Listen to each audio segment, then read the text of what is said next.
예, 안녕하십니까. 자, 오늘부터 우리 국제경제학 이순환 강의죠. 그래서 우리가 이제 전반적으로 보게 되면 예비순환, 일순환 거쳐가지고 이론 정리가 이제 모두 끝났죠. 그래서 이제 국제경제학 같은 경우가 작년 11월 달에 그래서 일순환의 이론 정리가 끝이 났고, 자, 오늘은 이제 우리가 기출문제, 그래서 우리가 초수하시는 분들, 예, 이론 정리하고 우리가 기출문제까지는 접근할 수 있도록 한번 가보자 하는 목표인데, 근데 여러분 벌써 시간이 꽤 지나가지고 일순환 정리한 다음에 한 2, 3개월이 지났죠 벌써. 그러다 보니까 또 아스라이 또 이렇게 지나칠 수도 있겠고요. 그 다음에 지금 타이밍이 이제 필세들이 시험이 있어가지고 여러분들 많이 바쁘실 텐데, 그 나중에 아마 필세 보시고 이 강의를 수강하시는 분들도 계실 텐데, 예, 국제경제학 우리가 이순환 기출문제를 한번 풀어보도록 하시죠. 그래서 우리가 교재는 우리 김진욱 선생의 그 기출문제 집, 요 문제를 보시고요. 그 교재에서 이제 국제경제학 부분만 따로 떼서 우리가 모아가지고서 이렇게 보도록 하겠습니다. 그래서 우리가 이제 전체 강의는 6회인데 거기 진도표를 제가 드렸죠. 그 진도표를 보면은 이제 6회로 되게 되는데, 그래서 거기에 해당되는 문제를 쭉 뽑았습니다. 그리고 요거는 이제 진도별로, 그렇죠? 이제 국제 경제학의 진도별로 해서 먼저 무역론을 먼저 보시고 그다음에 국제 수지론 이렇게 볼 건데, 문제를 전체적으로 뽑아 보니까 대개 이제 한 회당 우리가 6번 진행이다. 한 회당 대개 한 8문제, 7문제, 8문제 이렇게 진행이 될 것 같습니다. 그래서 여러분 이제 이거를 들으실 때 아무래도 이제 처음 하시는 분들이고, 예, 하신 분들이 많아서 이론이 좀 이제 뜨문해졌을 텐데, 그래서 제 강의를 들으신 분들이라면은 일순환 우리 강의할 때 김인진 교수님 책으로 했죠. 그 전반적으로 한번 쭉 봤는데, 그때 우리가 강의했던 강의 자료가 있었죠. 예, 그 강의 자료를 같이 보시면서 이렇게 병행하시면 좋을 것 같습니다. 그래서 이제 강의 자료로 좀 불충분하면은 교수님 책도 좀 읽어 주시고요. 이렇게 보시는데, 제가 문제를 그렇게 이제 우리 김진욱 선생 책에는 진도별로 정리가 안 됐기 때문에 제가 그 요약을 해놨어요. 그래서 대개 이제 1회에 8문제씩 해서 문항을 미리 뽑아놨습니다. 그러니까 연도별. 그래서 우리가 과거에 이제 행정고시 있을 때 일행직, 재경직, 그다음에 5공채 바뀐 다음에 이렇게 연도별로 거기 문항을 표기를 해놨고요. 그다음에 이제 재경, 일행, 행정고시 시절에 그거, 그다음에 이제 5공채 시험으로 바뀐 다음에 거기 보면 5급 이렇게, 그다음에 이제 입법고시 문제가 있죠. 그래서 입법고시 문제에서 다룬 입법고시 경제학에서 다룬, 예, 그 국제경제학 부분을 이렇게 이제 정리를 해놨으니까. 근데 여러분들은 되게 이제 미리 지금 이제 인강을 들으시는 분들은 미리 한번 요 문제를 거기 나와 있는 순서대로 해서 한 8문제씩을 미리 한번 보시기 바랍니다. 그래서 미리 보시면서 이 문제에서 이론 정리가 좀 필요하다 싶으면 아까 얘기했던 그 강의 자료 요걸로 한번 그 내용을 한번 확인해 보시고요. 그 다음에 문제를 한번 풀어보시기 바랍니다. 그래서 문제를 쭉 보시면서 이제 문제의식을 가지고 보면 좋겠죠. 보자마자 풀릴 수 있는 문제도 있을 테고 고민해야 되는 문제도 있고 할 텐데, 미리 한번 보시기 바랍니다. 그냥 미리 보시지 않고 그냥 바로 그 해설 강의 이렇게 보시게 되면은 아무래도 우리가 그 학습 효과가 떨어지게 되겠죠. 그래서 미리 한번 보시고요. 시간 내서 그러니까 한 문제당 한 뭐 2, 3분씩이라도 그래서 요 주제를 가지고서 미리 한번 풀어 보시고 그다음에 해설 강의를 활용하시면 좋을 것 같습니다. 자, 근데 우리가 이제 기출 늘 이제 강조하는 얘기지만 우리가 경제학에서도 이제 이순환에서 이제 미시경제학, 거시경제학 이렇게 했지 않습니까?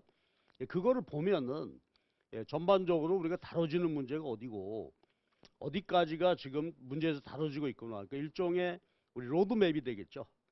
이 안에서 공부를 우리가 해야 되겠다. 그러면은 우리가 처음에 공부 시작하셔가지고 기출문제를 접근해서 우리가 풀어보고 답안 한번 써보고 한다는 것은 굉장한 성취죠. 근데 첫해 그냥 이론 정리만 하고 기출문제 보지 않게 되면은 아무래도 이제 공부하는 데 있어서 그렇죠. 그냥 지도 없이 산을 올라가는 느낌이 된단 말이에요. 그래서 요 국제경제학 부분도 잘 살펴서 보시기 바랍니다. 근데 이제 물론 여기 보게 되면 우리 이제 재경직의 국제경제학 과목이 따로 있죠. 그 선택 과목으로 이렇게 있게 되는데, 근데 이제 국제경제학 그 재경직의 과목은 굉장히 우리 일행직에서 다뤄지는 것이나 외교원에서 다뤄지는 것보다는 수준이 높죠. 난이도도 높고 그 다음에 출제 범위도 우리가 좀 넓은 것입니다. 근데 우리는 이제 그 재경직 국제경제학에 초점을 맞추지 말고 일행직의 경제학과 외교원에서 일행직에서 다뤄지는 국제경제학, 그러니까 외교원 시험에서 국제경제학, 그다음에 입법고시에서 다뤄지는 국제경제학 이런 정도로 해서 우리들이 제 생각에는요 이 문제는 우리가 한번 싹 정리할 수 있을 것 같아요. 예비순환, 일순환을 정확히 했다면. 그래서 한번 시도를 한번 해보십시다. 그리고 기출문제를 어느 정도 자기가 오케이 감을 잡고 풀 수 있다라고 한다면은 그 다음에 이제 자기가 자력으로 자기 계획을 가지면서 이제 연습 문제 또 추가적으로 풀어보고 이제 연습이 가능하게 되겠죠. 이제 비로소 여러분들은 이제 자립 능력이 생긴다 이렇게 볼 수 있겠습니다. 자, 그럼 이제 입법고시 경제학에서의 국제경제학 문제도 이제 포함해서 다루게 되는데 우리가 미시나 거시에서 봤듯이 입법고시 문제가 우리 그 일행직 경제학 5급 공채에서 문제나 외교원 시험 문제보다는 좀 난이도가 높은 문제들이 출제되고 있죠. 이제 그런 것들을 과도한 부분은 좀 스킵을 하고 우리 일행직 그 다음에 외교원 시험에 초점을 맞춰서 문제를 살펴보도록 하겠습니다. 자, 그럼 이제 국제경제학 하게 되면은 두 가에 나눠지게 되겠죠. 그래서 이제 무역론하고 수지론, 국제무역이론, 그 다음에 국제금융론, 국제수지론, 금융이론 또는 수지이론 이렇게 나눠지게 되는데 우리 김인준 교수님 책에서는 이제 국제금융론, 국제수지 부분을 먼저 다루고 있죠. 근데 이제 보통 교재의 관행대로 무역이론을 먼저 다루고요. 가도록 하겠습니다. 근데 자 이제 우리 무역이론을 보게 되는데 거기 보시면 무역론하고 금융론의 출제 빈도가 금융론 쪽이 조금 많은 것 같죠. 이제 거시 개방경제 이론이니까 거시경제학하고 연계되어 가지고 출제 문항수가 좀 많습니다. 무역론이 숫자가 좀 작고요. 네, 그거를 미리 한번 보시고 그 다음에 이제 무역이론은 크게 보면은 무역이론 자체가 있죠. 그래서 무역이론 보게 되면 이제 우리가 원론 수준에서 경제학 원론 수준에서 다루는 그 문제들 그러니까 이제 정태 분석이라고 봐도 좋고 아니면 부분 균형 분석이라고 봐도 좋고 그 분석에서의 이제 일반적인 원론 수준에서 다루는 주제가 있고 그 다음에 이제 무역 이론으로 보게 되면 순수 교환 경제가 있죠. 그러니까 순수 교환 경제 모형이다. 요거는 생산 측면은 지금 보는 거 아니죠. 생산 측면은 보지 않는다. 그러니까 소비 측면만 보는데 그러니까 지금 현재 부존 생산량 XJ, YJ 생산량은 주어져 있다고 보고 그러니까 생산 측면은 보지 않는 거죠. 현재 XY 재화 두 가지 재화 전제량 요걸 가지고 이제 소비할 때 효용 극대화 그때 이제 무역이 일어날 수 있겠죠. 그러니까 이제 생산은 지금 현재 예를 들어서 본국과 외국이다 그러면은 각각 지금 현재 XY 부존량이 있고 요걸 이제 효용 극대화 소비하게 될 텐데 그럼 그때 이제 순수 교환 경제에서 무역이 일어나는 것은 두 나라의 부존 XY 전제량 상태에서 X의 상대 가격이랄지 아니면 두 나라 사이에 선호도 차이가 있겠죠. XY 소비에 대한 한계 대체율, 선호도 그 차이에 의해서 이제 무역이 일어나게 되고 그랬을 때 이제 무역 이익을 보게 되고 이런 것이 되겠죠. 그 다음에가 이제 무역 이론에 보게 되면 리카도 모형이죠. 자, 리카도 모형은 우리가 볼 때 고전적 무역 이론이다. 그래서 비교 우위 개념이 처음 등장하게 되죠. 아담 스미스의 절대 우위 그것으로부터 무역이 이루어지게 되고 절대 우위론이 이제 현실화되고 실제 분석 가능한 모형으로 바뀐 게 비교 우위론이지 않습니까? 그래서 비교 이론의 이제 최초 얘기죠. 그러니까 비교에 따라서 두 나라가 완전히 자유무역하게 되면 모두 이득이다.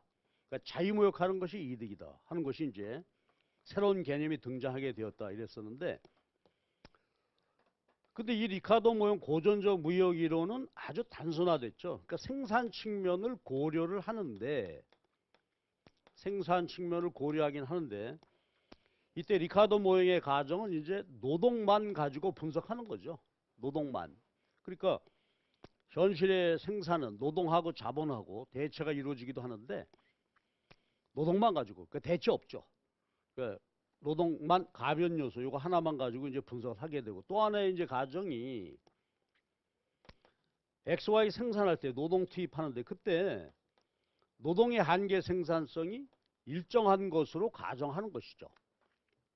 그러니까 노동의 한계 생산성은 일정한 것으로 가정하고, 그러니까 부자연스럽긴 하죠. 현실 경제 분석할 수 있는 것은 아니죠. 그러나 이제 이런 전제하에서 비교위에 따른 무역 이익을 보게 되는 것이니까 이게 무역 이론의 여기 시작이 되지 않습니까?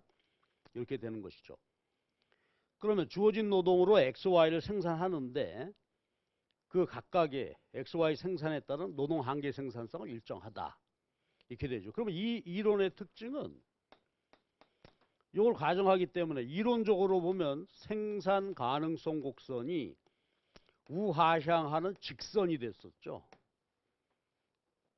그러니까 그 말은 원래 생산 가능성 곡선은 XY 생산을 할 때 원점에 오목하게 되죠. 그리고 PPC의 기울기가 한계 변환율인데, 한계 변환율은 어때요? 원점에 오목하게 되니까 X 늘리고 Y를 줄여 나갈 때, 그렇죠? 한계 변환율이 체증하는 것이 일반적이죠. 자, 이것이 일반적인 것인데, 근데 고전적 무역 이론에서는 노동만 가지고 생산하고, 특히 얘가 일정하게 되니까 얘가 직선의 모양을 가지게 되죠. XY를 생산할 때 이것이 직선에 되니까 한계 변환율이 얘가 일정하게 되죠. MRT가 일정하단 말이니까 그러니까 생산의 기회비용이 일정한 상태, 가정에 의해서 이렇게 되어지고요. 그럼 이제 리카르도 모형에서는 이런 상황에서 이렇게 생산이 이루어지게 되는데, 그때 이제 무역이 일어나게 되는데, 무역 발생 원인은 뭐가 되겠어요? 이 MRT라고 하는 게, 그렇죠? 델타 X, 델타 Y, 이게 마이너스가 되니까 마이너스 붙여서 플러스가 되죠. PPC 기울기의 절대치인데, 이 MRT라고 하는 게, 그렇죠? YJ 수량으로 표시된, 그렇죠? XJ 생산의 기회비용이 되잖아요. 그러니까 예를 들어서 X를 2개 늘릴 때 3개를 줄여야 한다. 여기서요. 이 상태에서 여기 2개 늘리기 위해서 3개 줄인다. 이 경우도 마찬가지죠. 주어진 노동 부전량은 주어져 있으니까 그 상태에서 X를 늘리게 되면 Y를 줄여야 되는데, 그 비율이니까 MRT 한계 변환율의 경제적 의미는 요거죠. 생산의 기회비용이란 말이에요. 그런데 나라마다 어떻다? 그렇죠. 이 생산의 기회비용 이게 서로 다르다. 그러니까 어느 나라는 X 생산 기회비용이 다른 나라에 비해서 비싸게 먹힌다, 싸게 먹힌다. 이것이 결국은 그렇죠. 무역의 발생 원인이 되겠죠. 그러니까 생산비 차이란 말이에요. 생산의 기회비용 요것에 의해서, 생산비 차이에 의해서 비교위가 발생하게 되고, 그래서 이제 무역이 이루어지게 되죠. 그래서 자유무역하게 되면 이제 이득이 두 나라 모두 보게 되는데, 그럼 결국은 리카르도 모형에서 서로 이제 비교의 생산 늘려서 수출하고 비교 요리는 수입하니까 수입량이 줄게 되는데, 근데 리카르도 모형의 특징은 완전 특화였죠. 이제 무역하게 되면 비교의품 수출하고 비교 열의품 수입하게 되니까 비교의 생산량은 증가, 비교 열의 국내 생산량은 줄게 돼. 이게 특화죠. 근데 완전 특화한다 이거지. 즉 비교 우위품, 즉 상대적으로 생산 기회비용이 싼 것만, 즉 싸게 생산할 수 있는 것만 생산하게 된다. 완전 특화하게 되는 그런 특징을 갖게 되겠죠. 근데 현실은 그렇지 않잖아요. 이제 그러니까 이제 리카도 모형이 우리 이제 본격적인 무역을 다루는 데는 제약이지만 비교 우위의 개념, 그다음에 자유무역할 때 이익이 생긴다. 그리고 완전 특화하게 된다. 이런 개념. 이것을 우리가 공부하게 되죠. 그럼 이제 우리 시험 문제를 보게 되면 경제 원론 문제 요 수준에서 다뤄지는 문제 뭐 거의 몇 개 없죠. 우리 제가 뽑아보니까 한 3문항 정도가 출제되고 있어요. 순수 교환 경제 문제가 한 문제 정도, 개념을 묻는 정도로, 그 리카도 모형이라고 볼 수 있는 게 한 2-3개 정도 이렇게 이제 출제가 되죠. 근데 우리 실제 이제 분석은 현실 경제는 그쵸 완전 특화하지 않잖아요. 그리고 노동만 가지고 생산하는 게 아니죠. 자본도 고려해야 되니까 요소 대체가 일어나게 되죠. 그리고 또 노동만 놓고 보더라도 수학 체감하게 되잖아요. 현실적으로 보게 되면. 이렇게 하게 되면 이제 현실화된 모형을 분석해 볼 수 있겠죠. 그러니까 노동과 자본의 대체도 일어나고 각 요소 고정시키고 한 요소만 내릴 때 수학 체감, MP가 줄어드는 그 일반화된 상황 분석이 가능하겠죠. 이게 이제 핵쇼 올인 정리가 되죠. 핵쇼 올인 모형이란 말이야. 그러면 이제 핵쇼 올인 모형에 의해서 모형을 확대해서 이제 무역을 보게 되는데, 그럼 이때는 이제 생산비 차이에 의해서 비교의 특화하게 되는데, 핵쇼 올인 모형에서는 뭐였죠? 무역 자유무역이 가능하게 되는 이유는 그렇죠. 상대적 요소 부존도 차이죠. 요소 부존도 차이다. 그러니까 어떤 나라는 상대적으로 노동이 많고 노동 풍부고, 어떤 나라는 자본이 많고 자본 풍부고, 차이가 있겠죠. 요소 집약도의 차이가 있습니다.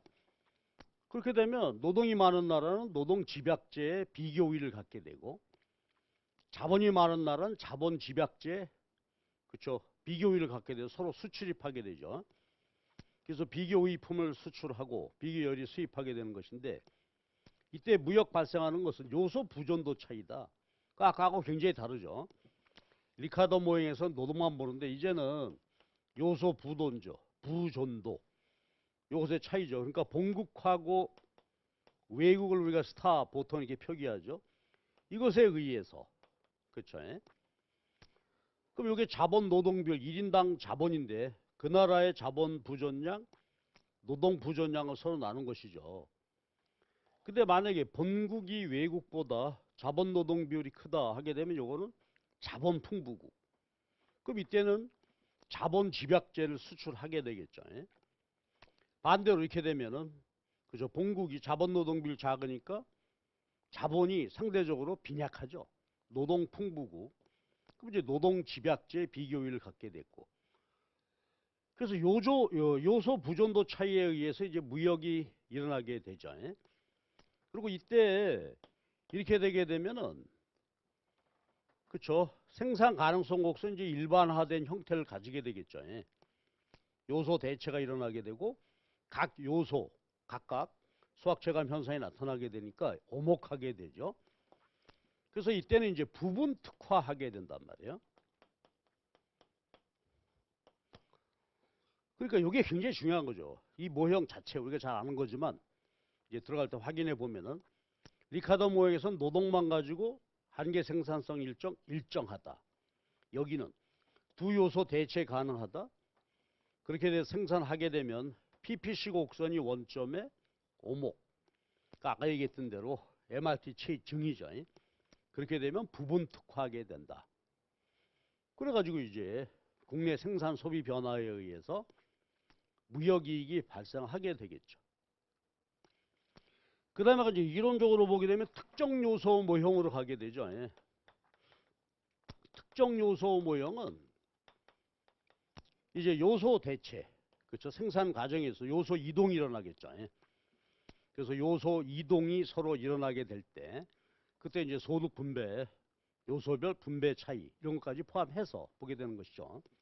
근데 우리 5급 일행직 문제나 그다음 이제 외계원 시험 문제에서는 그렇죠. 주로 여기서 물론 여기서도 이제 다뤄지지만은 여기까지가 주로 이제 무역 이론에서 다뤄지는 것이다. 그러니까 우리가 시험 문제를 쭉 기출 문제를 정리해서 볼 때 무역 이론이 이렇게 전개되는 것이니까 해당하는 문제가 어떻게 다뤄지고 있느냐, 그렇죠? 그 초점을 맞추고 이제 보시면 재밌게 모형이 서로 이렇게 진화돼 가고 문제를 다뤄볼 수 있는 능력이 생기게 되겠죠. 여기까지가 이제 무역 이론이죠. 자유무역에 따른. 그 다음에 이제 무역 정책에 관한 주제지 않습니까? 관세라든지 보호무역, 그 다음에 이제 무역과 관련된 여러 가지 주제들 다뤄지게 되는, 이렇게 이제 나눠지게 되겠죠. 근데 우리 아무래도 보게 되면 이제 주로 무역 이론, 무역 정책보다는 이 부분에서 출제 빈도가 많은 것 같습니다. 자, 그래서 이제 우리는 먼저 무역 이론을 다루면서 기출 문제를 이런 순서대로 소팅해 가면서 쭉 풀어보시도록 하죠. 그 다음에 국제금융이론, 국제수지이론은 이제 개방거시죠. 그러니까 거시경제, 우리 앞에서 분석한 모형에다가 환율이 도입이 됐죠. 국제수지에 따라서 결정되어지는 환율을 도입해서 이제 여러 가지 재정통화정책의 문제를 분석하는 것이니까 그 이제 국제수지에 따라 결정되어지는 환율 문제라든지 등등 이렇게 보게 되겠죠. 자, 요건 그때 가서 이제 다시 한번 정리하기로 하고요. 무역 이론의 프레임은 이렇습니다. 무역 이론이고, 그다음에 무역 정책 가게 되면 관세, 뭐 쿼터제 등등 이런 것들을 분석하게 된다. 자, 우리가 이제 이론 이렇게 이제 보셨죠. 그러면은 여러분들이 이론 정리를 이걸로 미리 문제 푸시기 전에 한번 보시면서 보시고 정리하고 그 다음에 이제 문제로 접근해서 가시면 이론하고 기출문제하고 정리해 가면서 난이도나 그 다음에 출제 빈도나 해당되는 주제에 대한 출제 문항수 이런 것을 우리가 파악할 수 있게 되겠습니다. 자, 그래서 제가 진도표를 이렇게 드렸는데요. 이제 한 회당 거기 보게 되면 진도표 1회 1번에서 8번까지 넘버링을 해놨죠. 2회 또 역시 1회에서 8문제.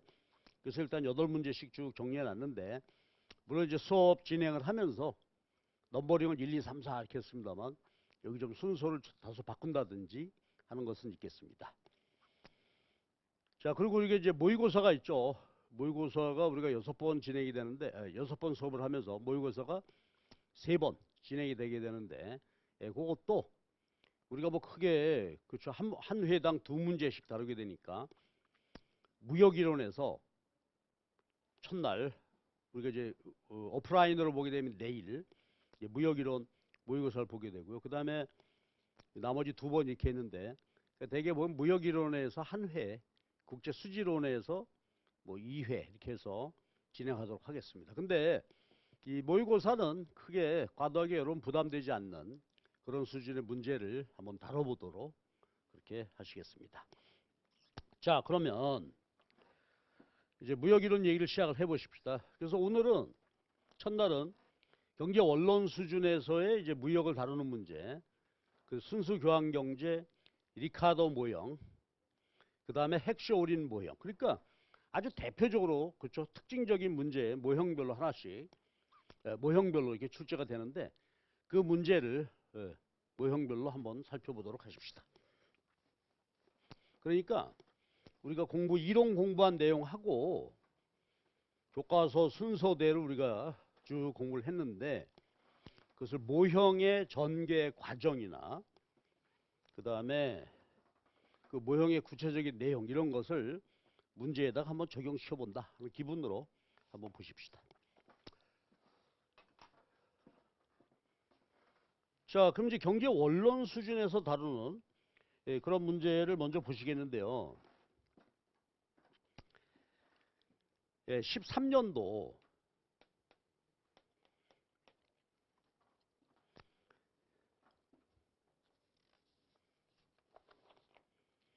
재경직 문제입니다.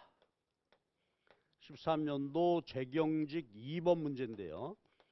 여기에 우리 교재를 보게 되면 198페이지 문제입니다. 자, 그러면 우리 경제 원론할 때 아마 이런 문제를 많이 풀어보셨을 텐데 학교 다니시면서 문제 한번 읽어봅시다. A국입니다. X제 수요 함수와 공급 함수를 그렇게 주어졌죠. 그리고 소국이다. 그 다음에 X제 국제 가격이 110원이다. 그러면은 우리가 기본적으로 이제 무역하기 전에 이 시장, X제 시장의 균형을, 그러면 거래량하고 균형 가격이 결정이 되겠었죠. 그 소국이니까 이제 국제 가격에 따라서 수출할 수도 있고 수입할 수도 있고. 그랬을 때 이제 문제를 보게 되면 첫 번째가 폐쇄 경제, 시장 개방 안 하고 자급자족할 때 균형. 두 번째는 수출하게 되는데 수출하게 되면 어떻게 되느냐. 이제 그 문제를 이제 생략을 하고요. 두 번째는 수출 보조금을 지급했다. 수출 보조금을 지급하고 수출 촉진하기 위해서. 옛날에 그런 거 많이 했었죠. 그러니까 수출하게 되면 아무래도 수출에 따른 이득이 발생하게 되니까 수출을 장려하기 위해서 보조금 많이 줬었습니다. 우리 옛날에. 근데 요즘은 불가능하죠. 요즘 이제 WTO 체제에서 어느 나라가 수출 보조금 하게 되면 그 불공정 행위, 규제를 받게 되는데, 그래도 이제 보조금을 줬을 때 그 상황이고요. 그 다음에 이제 세 번째가 수출 보조금 정책 도입이 사회 후생에 미치는 효과에 대해 설명하시오. 그러니까 요거 경제 원론에서 다루는 경제적 잉여 변화를 추적해서 답을 해주면 되겠죠. 그러니까 자급자족했다, 수출한다, 보조금을 지급한다. 그때 각각 상황에서의 잉여 변화, 소비자 잉여, 생산자 잉여, 경제적 잉여, 이걸 살펴보시면 되겠죠. 문제 봅시다. 자, 첫 번째 질문입니다. 국제무역 참가하지 않을 때 국내 소비량, 생산량, 국내 가격을 도출하시오. 출제 문제는 요건데 우리가 이제 그 뒤에 보조금 뭐 이런 거 분석하기 위해서 미리 볼 게 있겠죠. 그래서 거기에 추가 질문으로서 문제는 오리지널 문제는 아니지만 그렇게 해놨죠. 자유무역할 때 수출입량, 교역량이 얼마냐, 그 다음에 잉여 변화, 이것을 묻는 문제 한꺼번에 이제 해서 답안을 이렇게 작성하고 있었죠. 그럼 이제 세 개 질문인데 첫 번째 질문에 대한 해결이다. 그러면 수요 공급 함수가 주어져 있으니까 그렇죠. 무역하기 전에 폐쇄 모형 또는 자급자족 할 때 균형이다. 그러면 우리가 아는 대로 이게 지금 X제죠. 문제에서 수요 공급 함수가 줬으니까 수요 공급 함수로부터 균형을 찾을 수 있겠는데, 자, 첫 시간이니까 뭐 한번 해보십시다. 근데 우리가 그림 그릴 때는 곡선식으로 바꿔야 되죠. 수요 함수를 가격으로 정리하고 공급 함수를 가격으로 정리해서 이제 균형을 찾게 되는데, 요건 뭐 여러분이 좀 수고해 주십시오. 그러면 자, 한번 써보기로 할까요? 수요 함수가 공급 함수가 px 나누기 2 돼 있고 수요 함수가 150 빼기 px 돼 있으니까 자, 요거 공급 곡선으로 바꿔야 되겠죠. px 마찬가지 되겠죠. 2의 qx가 될 거고, 요거를 가격으로 정리하게 되면 px는 그렇죠. 150 빼기 q xd 수요량이 되겠죠. 그래서 그림 그려보게 되면 뭐 절편이 150이고 기울기가 1이 되고 공급 함수는 이렇게 돼 있으니까 그렇죠. 원점 출발이겠네요. 그래서 기울기가 0.5가 되는 공곡선 균형 찾기. 자, 균형 조건. 자, 이것도 뭐 한번 해볼까요? 균형 조건 이게 공급량이고 수요량이니까 균형에서는 어떻게 돼요? 공급량이 같다. 두 개 같다. 그래서 이걸 이꼴로서 풀어보게 되면 이제 가격이 도출되겠죠. 그래서 시장 균형 가격이 100으로 도출되게 되죠. 100원입니다. 그 다음에 거래량. 예, 균형 거래량은 풀어보게 되면은 X제가 50개. 자, 이렇게 되어 있다. 그때 이제 잉여 변화 문제가 나왔으니까 잉여 변화 문제를 본다면 자, 자급자족할 때 폐쇄 경제일 때 수요 곡선 아래 면적이 소비자 잉여, 공곡선 위의 면적이 생산자 잉여, 기업의 이윤이 되겠죠. 생산자 잉여. 자, 이렇게 됐는데 지금 문제가 뭐냐면 국제 가격이 110원입니다. 이게 도메스틱 프라이스인데 폐쇄 경제일 때 국제 가격이 그렇죠? 국제시장 월드 프라이스다 뭐 이렇게 놓고 보면 얘가 110이 된다. 자, 그럼 일단 이제 판단은 어때요?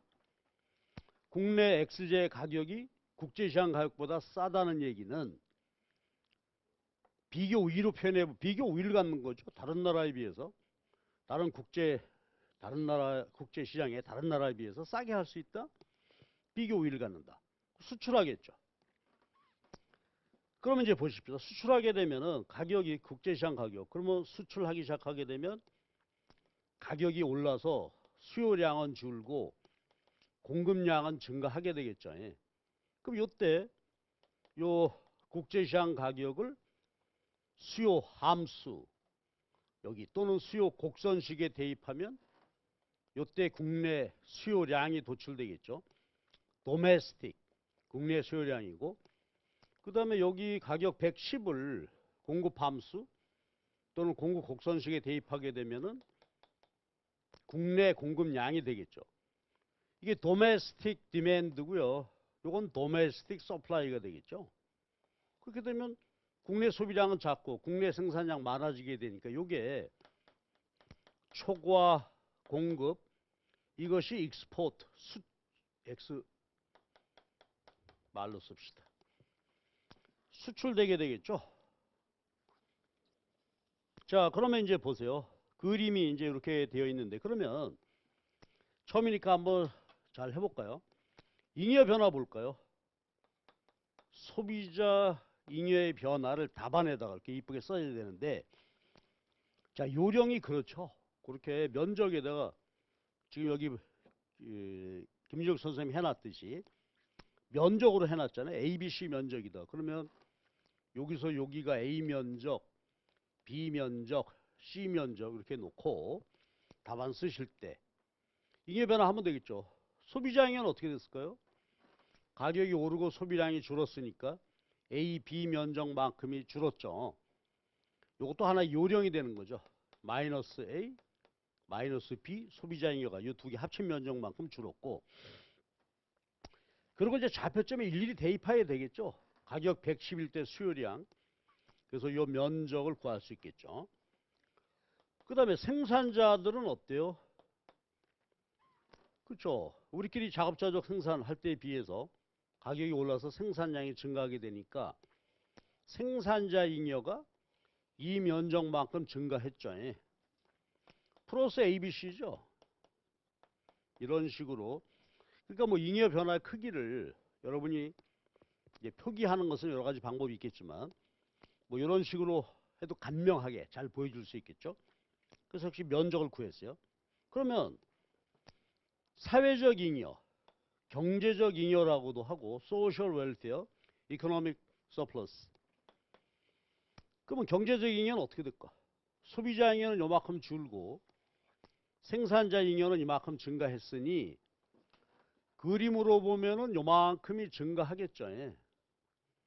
소비자 잉여 AB 감소, 생산자 잉여 ABC 증가했으니까 C만큼이 그렇죠. 경제적 잉여는 증가다. 그러니까 자급자족하기보다 국제시장 가격하고 따져봐서 비교율이나 비교율이 자유목하게 되면 잉여가 변화하게 되는 거죠. 자, 요거는 이제 비교 우위 수출할 때 자유목하다가 자유목해 수출할 때 잉여 변화가 이렇게 되겠죠. 수출. 그러면 수입할 때 한번 해볼까요? 예를 들어서 이 나라 Y인데 국제시장에서 가격하고 한번 비교해 보기 위해서요. 마찬가지 방식으로 이제 함수가 주어져 있다면은 YJ 시장 가격하고 도메스틱이죠. 그다음에 국내 거래량이 이렇게 결정이 될 텐데 균형이 이루어질 텐데 만약에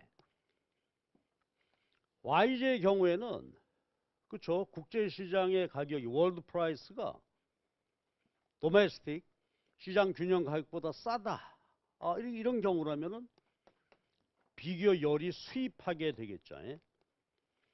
이거 간단히 보고 지나갈까요? 그러니까 원론 수준에서 폐쇄 경제이다가 개방, 수출이 파괴되면 잉여 변화인데 자, 수출 측면에서는 잉여 변화 이렇게 됐고요. 수입은 어떻게 될까? 가격이 내리니까 이것도 우리가 A, B, C 이렇게 면적을 놓고 본다면 소비자 잉여, 소비자들은 싸게 많이 소비할 수 있게 되었으니까 플러스 A, B, C가 되겠죠. 근데 이때 이제 국내 공급자, 국내 생산자들은 어려워지죠. 그렇죠? 국제시장 가격이 싸게 들어오게 되니까 국내 생산자들은 생산량을 줄일 수밖에 없죠. 예. 소비량은 증가했지만 생산량은 국내 생산량은 줄게 됐으니까 요만큼 이제 수입이 됐는데 생산자는 이 가격에 이만큼 생산, 요게 생산자 잉여였는데 가격이 내리고 생산 줄여야 되니까 요것만 남았죠. 생산자 잉여는 A만큼 줄어들겠죠. A만큼 줄게 되었다. 그러면 전체 경제적 잉여는 어때요?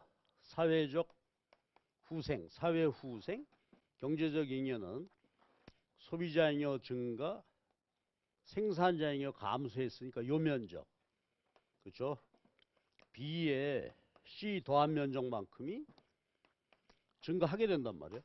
그러니까 우리가 아는 대로 폐쇄 경제에다가 무역하게 되면 비교 우위품은 수출해서 요만큼 경제적 잉여 증가하게 되고 요 면적이죠. 비교 열이품은 싸게 수입해 쓰게 되니까 요 면적만큼이 증가하게 되죠. 수출입 양쪽 측면에서 잉여는 증가하게 된다. 그렇죠? 자, 그리고 이때 뒤에 답안에서 나오니까 요거 한번 보고 가죠. 그렇다면 과연 요 간단한 지금 무역 상황에서 그럼 폐쇄 경제이다가 자유무역해서 자유롭게 수출입이 이루어지게 되면은 전체적으로 보면 어떻게 돼요? 수출 측면에서 잉여 증가, 수입 측면에서도 잉여가 증가하게 됐는데 그럼 이게 과연 파레토 개선이냐? 파레토 옵티멀, 파레토 개선이 되는 거냐 하는 문제죠. 그렇죠. 파레토 개선되는 것은 아니죠. 예. 요거 무역에서 기본적인 얘기 하나 정리하고 가자고요. 그럼 폐쇄 자유무역하게 되면 경제적 잉여는 양쪽 측면에서 모두 증가하게 되는데 자 근데 보세요. 수출 측면에서는 그렇죠. 소비자 잉여가 줄게 된단 말이에요. 가격이 오르고 소비량이 줄게 되니까. 그럼 생산자는 좋아지죠.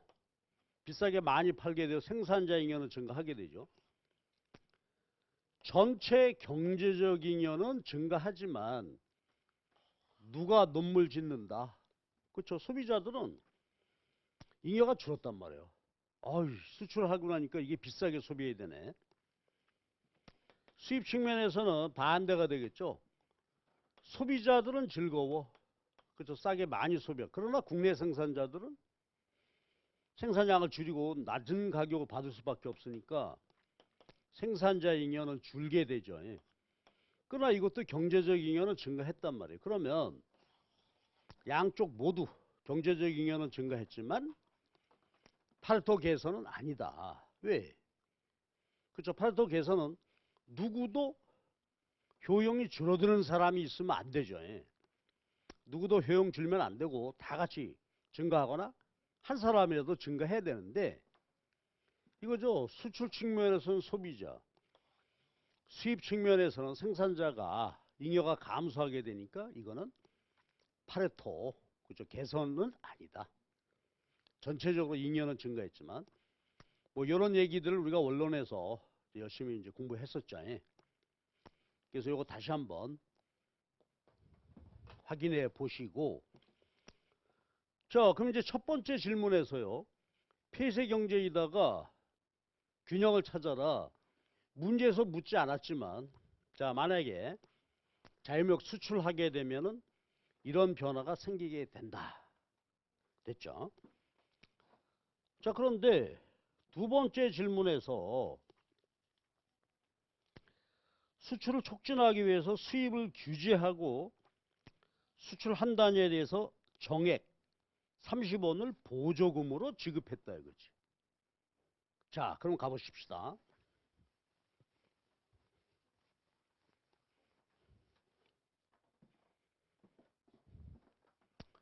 자, 이제 두 번째 질문에 대한 해결인데 그림을 다시 한번 그려놓고 볼까요? 자, 이렇게 수요 공급이 있죠.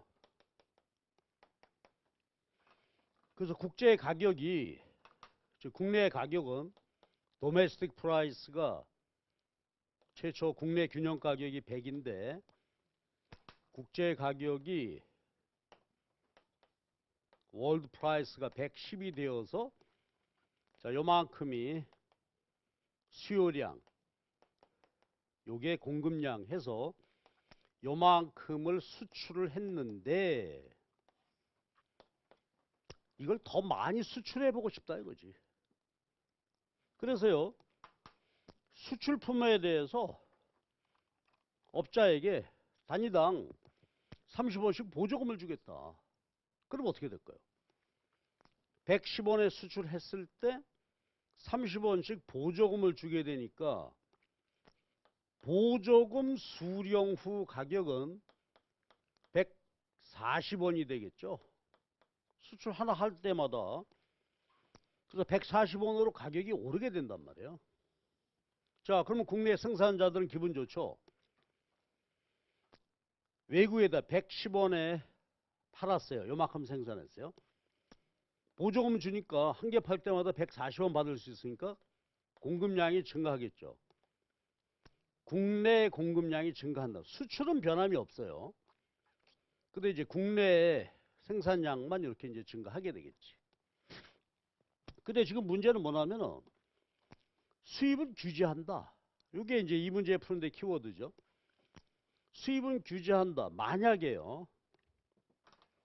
이렇게 보조금을 30원을 지급하면서 수입을 규제하지 않는다. 그러면 어떻게 될까요? 그렇죠. 여기서 지금 수입을 규제한다 하는 말은 자유무역할 때 110원이죠. 110원이고 그때 국내 소비량이 여기인데 수입을 규제한다 하는 얘기는 자, 생산자에게 30원 보조금을 주게 돼서 가격이 오르고 생산량이 증가했는데 수입품 110원짜리 수입품을 쓸 수 없다는 얘기죠. 그렇죠? 이 소비자들 입장에서 그냥 140원 주고 소비할 수밖에 없는 거라. 왜냐하면 공급자가 140원. 왜냐? 공급자 입장에서 110원 가격 받고 수출하고 30원, 140원 받게 되는데 국내 소비자에게 깎아주지 않겠죠. 만약에 국내 소비자에게 130원, 110원을 계속 받아야 한다. 그렇다면 소비자에게 팔지 않고 전부 수출만 하려고 하겠잖아요. 네, 그러니까 자, 이런 상황이 되게 된단 말이에요. 국내 소비자에게도 140원 받으려고 하겠죠. 근데 수입을 규제했단 말이에요. 수입을 규제했죠. 규제하게 되니까 소비자들은 110원에 수입할 수 있는 걸 수입 못하게 되니까 그냥 어떻게 돼? 그렇죠. 140원에 소비할 수밖에 없게 되겠죠. 이런 상태가 된단 말이에요. 그러면 아까 우리가 폐쇄 경제에다가 수출했을 때 잉여 변화, 요때 비교죠. 이렇게 자유롭게 수출할 때에 비해서 수입을 규제하면서 140원 보조금을 주었을 때 소비자 잉여의 변화, 생산자 잉여, 그 다음에 경제적 잉여 변화 봐야 돼요. 소비자는 어떻게 됐을까요? 우리 교수님 그림으로 보게 되면 그림을 자 이제 국내 소비자들은 이제 140원 내고 해야 돼. 왜 얘들이 140원 수출하게 되니까 국내 소비자에게도 받으려고 하죠. 이게 A 면적, B 면적이죠. 이렇게 표기해 놓고 그 다음에 전체 요게 C 면적이 됐고 요게 D 면적으로 표기했으니까 자 자유무역 생산자가 110에 수출해요. 그래서 소비자 가격이 올랐어요. 보조금 40 주게 되고 수익 규제하게 되니까 이 가격을 내고 소비할 수밖에 없어요. 그럼 소비자 잉여는 마이너스 그렇죠. A, B만큼 줄었고요. 생산자는 어때요? 자 보세요. 자급자족할 때 수출할 때 자유무역 보조금 지급받았을 때 그러니까 생산자는 그렇죠. A 플러스 B 플러스 C 면적만큼 생산자 잉여는 증가하게 되었죠. 자 이렇게 생산이 됐어요. 근데 문제는 수입은 규제하면서 보조금을 지급했으니까 우리는 경제적 잉여를 보게 되면 여기까지만 놓고 보게 되면 요만큼 증가 요만큼 감소했으니까 증가했는데 문제는 뭐예요? 보조금을 지급하게 되죠. 그러면 보조금 지급액은 얼마가 할까? 자 이제 140원 가격을 국내외에 받고 팔아요. 소비자가 요만큼 소비하죠. 소비자가 이만큼 소비하게 되고 그 다음에 생산자는 이만큼 생산했는데 보조금을 단위당 그렇죠 30원씩 지급했으니까 정부 재정 필요한 지출액은 얼마가 될까요? 그렇죠? 요건 소비자가 사은 거니까 정부가 지출해야 되는 거 요만큼이죠. 예. 요거 수출량에 대해서 단위당 30원이니까 요게 그렇죠. 보조금 지급액이 되겠죠. B, C, D 면적이 될 거란 말이에요. 그렇죠? 자, 그럼 보십시다. 여기까지만 보게 되면 소비자 잉여 줄었고 증가했으니까 경제적 잉여는 C인데 보조금 지급액이 그렇죠? 보조금을 지급한 액수가 B, C, D 면적이 되니까 요걸 빼게 되면 그렇죠? 빼게 되면은 경제적 잉여 변동 마이너스 B 마이너스 D 그래서 교재 그림으로 보게 되면은 양쪽의 양 날개 삼각형 면적 요게 되겠죠. 예. 자 이렇게 되게 됩니다. 그러니까 소비자들은 140원을 내고 소비하게 되는 것입니다. 그래서 요렇게 우리가 이제 분석이 이루어지게 되겠죠. 그렇죠? 예. 그럼 이제 답안 쓴 거 한번 읽어봅시다. 그래서 수출 보조금으로 인한 사회 잉여 감소분은 B와 D 면적만큼 마이너스 675인데 B 면적 B는 뭐죠? 그렇죠. 소비자 입장에서 잉여가 감소한 부분이죠. 예. 소비 왜곡 즉 보조금 지급에 따라서 가격이 올라서 소비량이 줄었죠. 요걸 우리가 소비 왜곡이라고 표시했죠. 소비 감소에 따른 후생 손실, 소비 왜곡이다. 그 다음에 D는 어때요? 그죠? 보조금 지급으로 인해서 국내 생산량이 증가했지 않습니까? 그러니까 요건 이제 생산 왜곡. 그냥 자유롭게 자유무역할 때에 비해서 보조금 때문에 생산 증가했다. 생산 왜곡이 일어났다. 여기서 요만큼. 요에 따른 후생 손실이다 하는 얘기가 되어지겠죠. 그리고 그 뒤에는 사실은 여러분 답안에 안 써도 상관없는데 만약에 A국이 대국이었다면 교역 조건 악화. 그렇죠. 국내 시장에 이 가격이 국내에 비해서 가격이 비싼데 싸게 수출하게 되니까 국제시장에서는 이 가격이 내리게 되겠죠. 교육 조건 얘기 좀 이따 하기로 하고요. 그래서 교육 조건 악화로 인한 후생 감소분 또 추가될 수도 있다. 요거는 굳이 답안에 안 쓰셔도 됩니다. 만약에 이걸 쓰고 싶다면 이것까지 분석해야 되겠죠 또. 그러니까 이렇게 마무리하시면 될 것 같고요. 그 다음에 참고문항 보십시다. 요거는 수입을 규제를 했죠. 그러니까 보조금 주어서 생산자들이 140원 받으려고 할 때 소비자들은 야 국제시장 가격 110이니까 나 이거 수입해서 수입품 소비할게. 그럴 수 없다는 얘기죠 지금. 근데 만약에 수입 규제하지 않는다. 그러면 어떻게 달라질까요? 그럼 소비자들은 그렇죠. 110 수입해서 하게 되니까 소비량이 이게 소비량이 아니고 여기가 소비량이 되겠죠. 그렇죠. 예.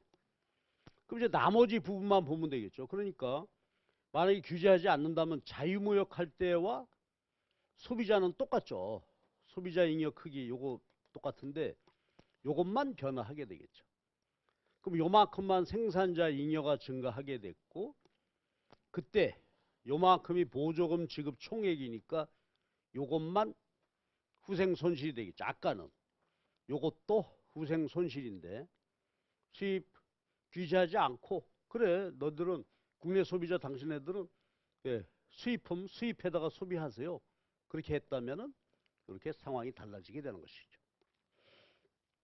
자 그래서요 우리가 첫 번째 문제를 이렇게 한번 봤어요. 그럼 이 문제는 첫 번째 문제에서 우리가 잘 아는 거지만 여기서 볼 때는 어떻게 되는 거예요? 자급자족했다. 수출할 때 수입할 때 잉여 변화 그리고 잉여 변화할 때 아까 여기서 지워졌지만 파라톡에서는 아니다. 수출 측면에서는 소비자가 후생이 줄게 되고 수입 측면에서는 생산자 잉여가 줄게 된다. 그런 측면이고 그 다음에 여기서 이제 이렇게 보조금 주고 뭐 이런 것들은 이제 퀴즈성 문제라고 보시면 되겠죠. 그러니까 이런 유사한 문제는 얼마든지 많이 낼 수 있죠. 근데 우리 시험은 뒤에 중대한 문제가 많으니까 이런 문제들은 별로 출제되지 않지만 이렇게 보실 수 있겠고요. 자, 이젠 두 번째 문제를 한번 보실까요? 자, 두 번째 문제는 17년도 5급 공채 문제요. 2번 문제입니다. 그리고 이게 페이지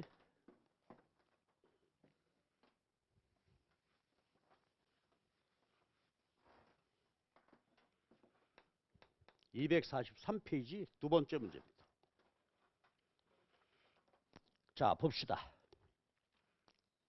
이것도 이제 앞에 거하고 유사한데요. 여기서 이제 쿼터제.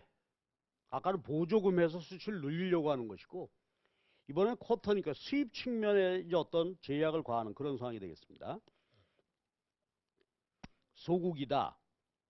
그러니까 이게 프라이스 테이커가 되는 거죠. 소국이니까 생산 규모가 작아서 국제시장 가격에 영향을 줄 수 없는 나라다. 땅콩을 포대당 10달러의 수입 그리고 국내 수요 공급 함수가 주어졌죠. 완전 경쟁이다. 다음 물음에 답하세요. 그리고 D는 수요량, S 공급량, P 가격이다. 그래서 그렇게 질문이 이제 세 가지인데 우선 문제 자체에서 이것부터 한번 보시자고요. 그러면 이제 1번 문제를 풀기 위한 전제 조건이 먼저 무역이 이루어지기 전 상황부터 봐야 되겠죠. 여기도 지금 수요 함수식이 줬으니까 가격으로 정리해서 곡선 그 다음에 공급 함수 가격으로 정리해서 공급 곡선 도출할 수 있겠죠. 그래서 이제 수요 곡선하고 공급 곡선 정확히 도출해서 그림 그릴 수 있겠죠. 예. 곡선으로. 그래서 최초의 균형을 일단 찾아놔야죠. 폐쇄 경제일 때 균형을 찾아봐야 되는데 이게 균형 찾으니까 아주 숫자가 괴로워졌죠. 근데 질문에서 뭐라고 요구했냐면은 정수나 분수로 표시하세요. 그렇죠. 딱 떨어지면 정수고 아니면 분수로 표시해봐라 이렇게 됐어요. 그래서 요거를 균형 찾는 것은 여러분이 좀 수고해 주셔야 되죠. 그래서 쭉 해서 풀어보면 그림 볼까요? 요게 23의 3분의 1이 됐고 여기 국내 거래량이 거래량을 구해보게 되면은 166의 3분의 2야. 166의 3분의 2가 되는 시장 균형이 이렇게 이루어졌어요. 근데 땅콩 포대당 10달러에 수입한다 하게 되니까 땅콩의 국제 가격이 10달러라는 소리죠. 그러니까 땅콩 가격이 10달러입니다. 그럼 일단 자유무역할 때 상황부터 봐야 되겠죠. 국제 가격 10일 때 자유무역이게 되면 여기 10달러 요거를 수요 함수, 수요 곡선에 대입해서 국내 수요량, 국내 생산량 자 이렇게 찾아야 되겠습니다. 구해봤더니 요건 아주 행복하게 나왔어요. 그렇죠? 그림 보게 되면 요게 300이고 요게 100이 되죠. 그럼 요건 이제 이 땅콩이라고 하는 것은 이 나라 입장에서는 비교 열의품이네요. 국제시장보다 비싸니까. 시장 개방 싸게 수입, 비교 열의, 수입이야 수입. 땅콩. 그러면 여기서 이만큼 요게 수입량이 되겠죠. 그리고 수입량이라고 하는 것은 말이죠. 그렇게 다르게 표현해 보면 요거 돼요. 국내 도메스틱 기준으로 보게 되면 초과 수요가 되는 거죠. excess demand란 말이에요. 그렇죠? 국제시장 가격으로 평가해 볼 때 초과 수요 그것을 수입품으로 대체하게 되는 그런 상황이 됩니다. 그럼 이제 수입량이 지금 이제 100이 된다 하는 얘기인데 우리 그 답안 작성하는 거 한번 볼까요? 243페이지 보게 되면 그 답안 작성할 때 이렇게 해줘야 되겠죠. 무역 이전 균형 상태 그리고 무역 이전의 수입 수요 함수. 여기서는 뭐 굳이 수입 수요 함수 구하지 않아도 되겠습니다만 나왔으니까 공부 한번 해보십시다. 수입 수요죠. excess demand.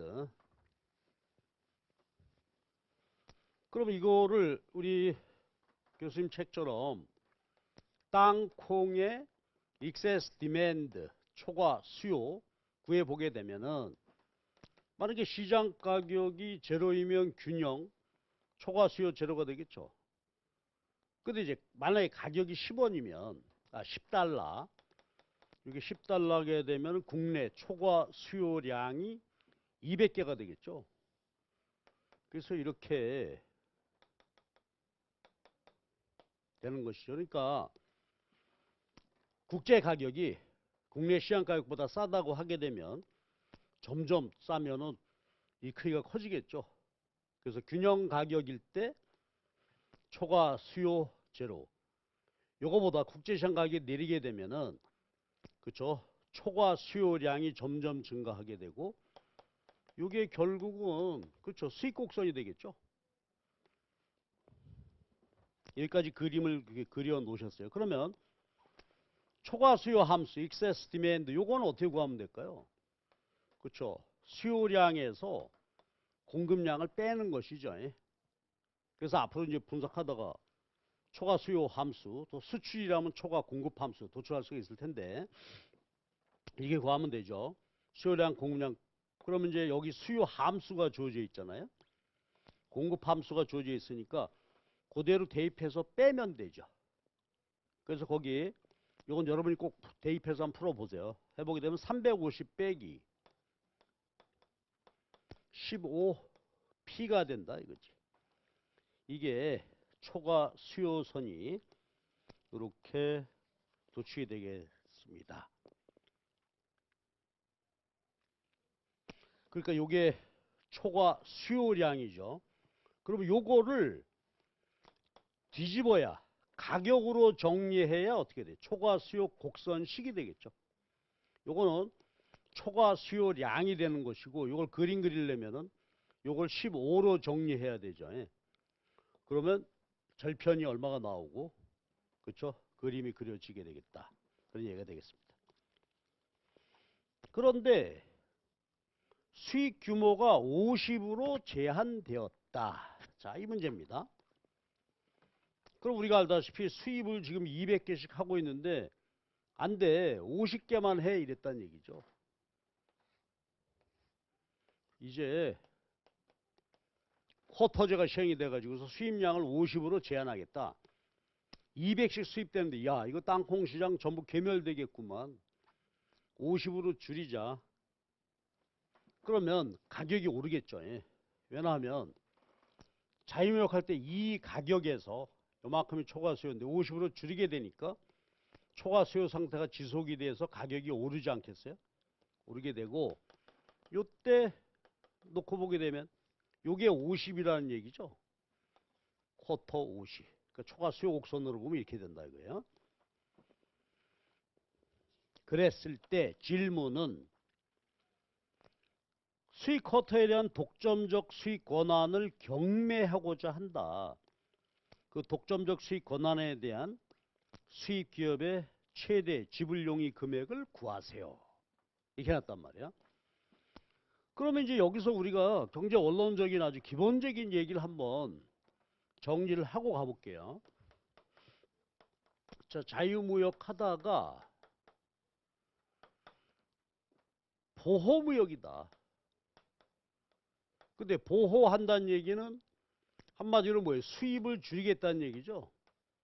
수입량을 줄이는데 요거 이제 원론 수준에서 보게 되면 시장을 보호한다는 얘기는 수입을 줄이겠다? 어떻게? 무역 장벽이죠.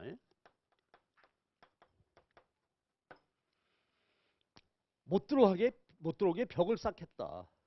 그랬을 때 원론 공부 좀 해 봅시다. 아까 저기서 봤던 것처럼 이게 폐쇄 경제예요. 국제시장 가격이 여기에요. 그러면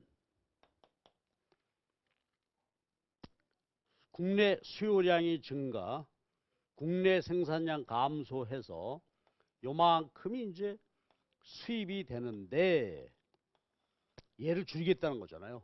줄이는 방법, 무역 장벽. 우리가 흔히 공부하는 게 세 가지죠. 관세를 매긴다. 그 다음에 쿼터제를 시행을 한다. 그렇죠? 아니면 수출 자율 규제 세 가지 방법이 있었죠. 요거 공부하려고 해요. 관세다. 그럼 예를 들어서 지금 이게 국제시장 가격이 10달러니까 관세율 만약에 50% 관세를 매겼다. 그럼 어떻게 될까? 관세율 50%란 말은 국내 수입 가격의 50% 5달러죠. 그 수입할 때마다 단위당 5달러씩 정부에게 세금 내고 들어와라. 그럼 어떻게 돼요? 그렇죠. 50달러, 50% 관세율 하게 되면 얘가 15달러가 되고, 그렇죠. 국내 10달러 들어왔다가 관세 5%가 가산되니까 15달러가 되겠죠. 자, 그랬을 때, 자, 요거 분석 우리가 알죠. 생산량 증가하고 국내 소비가 줄죠. 그럼 아까 공부한 것은 자급자족 하다가 자유무역일 때 잉여 변화 공부했듯이 자유무역이다가 관세 매기면 이렇게 되잖아요. 그럼 이제 한번 보시면 국내 생산량 증가, 소비량 감소. 그래서 수입이 줄죠. 수입이 요만큼은 줄게 되니까 경상수지가 개선이 되겠죠. 수입 감소. 그리고 이때 우리가 잉여 변화를 한번 또 보시자 이거죠. 자, 보세요. 폐쇄 경제에다가 자유무역할 때 잉여 변화 했지. 자유무역하다가 보호 장벽, 관세를 매겨서 수입을 억제하겠다라고 했을 때 잉여 변화죠. 순서껏 잘 기억하셔야 돼. 그러면 관세를 부과할 때 잉여 변화입니다. 자, 가격이 올랐죠. 소비량이 줄게 되니까 이것도 우리가 해볼까요? A, B, C, D라고 한다면 소비자 잉여는 어때요? 마이너스 A, B, C, D죠. 비싸고 조금밖에 소비 못한다. 그러니까 소비자 잉여가 요만큼이다가 요만큼 줄겠으니까 요만큼이 줄었어요. 그런데 관세 수입을 줄이고자 하는 것이니까 국내 생산자 보호가 목적이지 않았겠어요? 생산자 잉여는 증가하겠죠. 얼마나? 자유무역 10달러 요만큼 하다가 관세 50%, 15달러 받으니까 가격이 올라서 공급량이 증가하겠죠. 생산자 잉여 자유무역 할 때 요만큼, 관세 요만큼 증가하게 되니까 A 면적만큼 증가해서, 그러면 전체 경제적 잉여 한번 보실래요? 그러면 경제적 잉여는 어떻게 됐어? A, B, C, D 감소, A 증가니까 B, C, D만큼 줄었는데, 자, 근데 이때 이제 우리가 볼 게 있죠. 예. 관세입니다. 수입량에 대해서 50%씩 5달러씩. 근데 수입량이 여기서 요만큼이죠. 예. 그러면 정부가 걷어간 관세 수입은 C가 되겠죠. 그럼 이제 정부의 관세 수입, 재정이죠. 재정 수입의 플러스 C가 생겼으니까 요건 빼야 되지. 잉여가 B, C, D 줄었는데 관세, 이건 정부가 가져갔으니까 잉여 손실이 아니란 말이에요. 그럼 요걸 빼면 어떻게 될까? 마이너스 B, 마이너스 D. 그래서 자, 요만큼이 잉여가 줄게 되죠. 그래서 관세 부과할 때입니다. 그래서 요거 주목해 주세요. 관세 수입.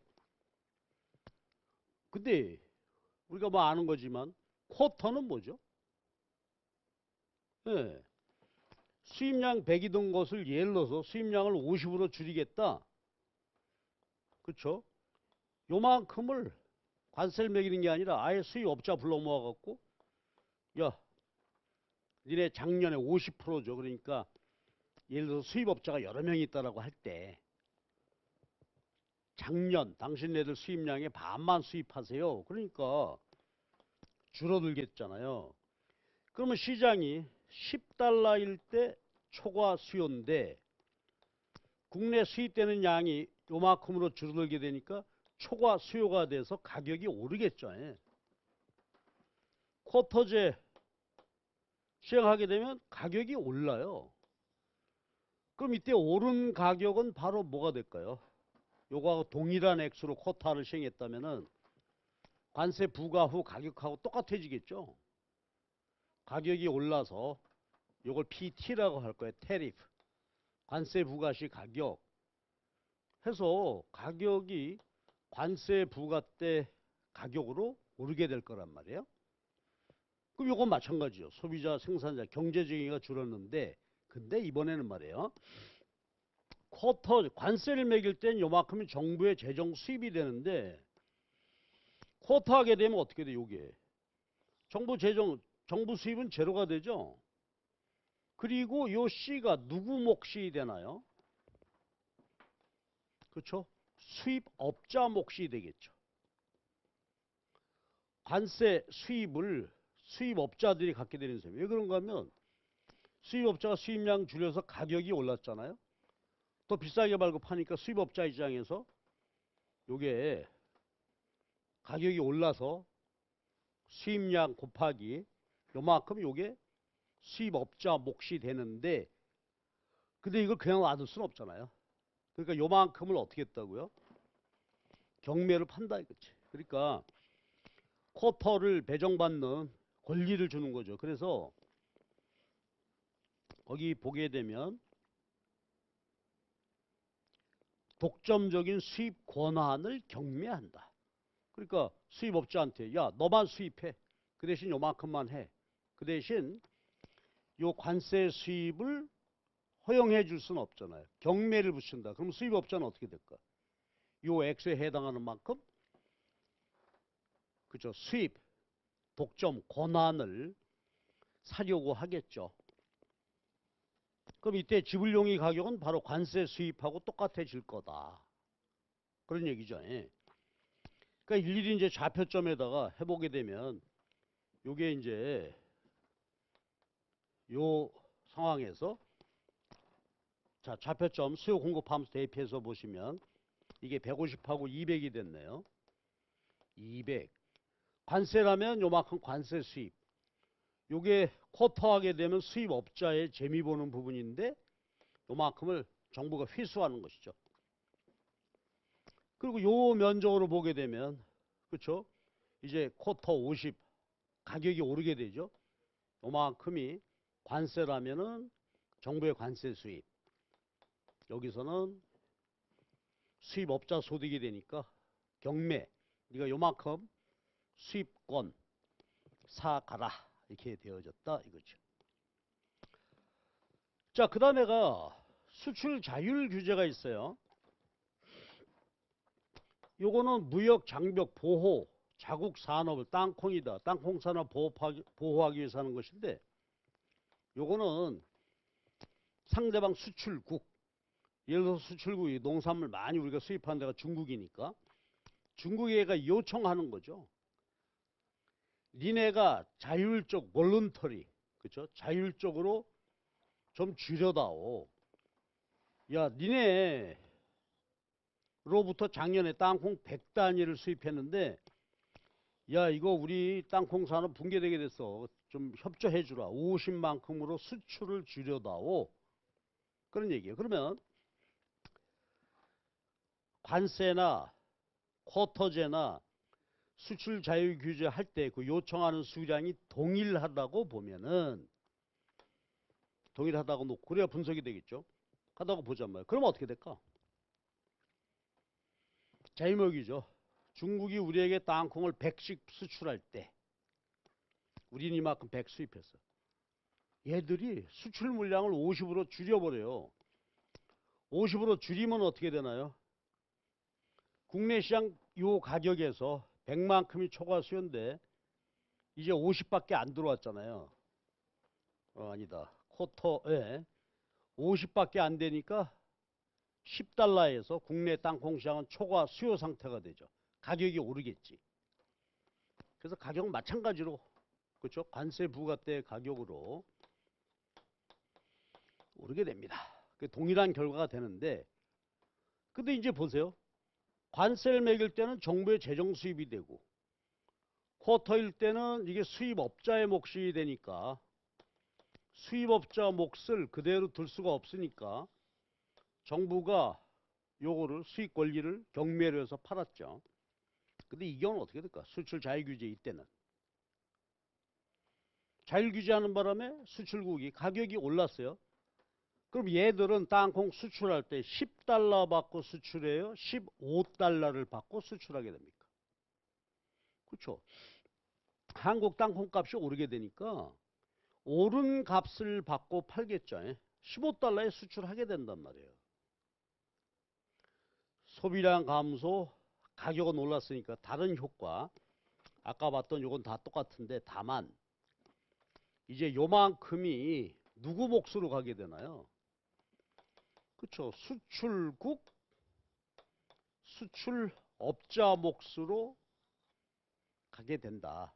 요거 뭐 언론에서 우리가 했던 이야기죠. 그래서 이렇게 보시면 되겠어요. 그래서요. 여기 이제 세 번째 질문. 수출 자율 규제와 비교해서 장단점을 논하시오. 그러면 다른 나머지 효과 다 똑같은데 어떻게 돼요? 단점은 뭘까? 정부가 관세 매길 때 관세 수입, 또 수입업자의 목, 그걸 또 경매에서 받았으니까 그 정부 수입이 되죠. 그게 몽땅 수출국, 수출업자에게로 간다. 그렇죠? 그런 이야기가 되겠습니다. 그래서 요거를 한번 잘 읽어보시기 바랍니다. 그러면 요 두 개 질문에서 우리 원론 공부한 거예요. 자급자족 하다가 자유무역 할 때 잉여 변화. 자유무역 그대로 놔둘 수가 없으니까 보호무역 할 때 무역 장벽인데 관세, 쿼터제, 그다음에 수출 자율 규제 이것의 경제적 효과. 그렇죠? 요거 잘 보셔야 되겠죠. 그리고 폐쇄 경제에서 자유무역하게 되면 전체 경제적 잉여는 증가해요. 그러나 파르토기에서는 아니다. 수출 측면에서는 소비자, 수입 측면에서는 국내 생산자 잉여가 줄게 된다. 등등. 예, 아주 기본적인 얘기 요 살펴봤습니다. 자, 그럼 잠깐 쉬었다가 그 다음 문제를 보도록 합시다.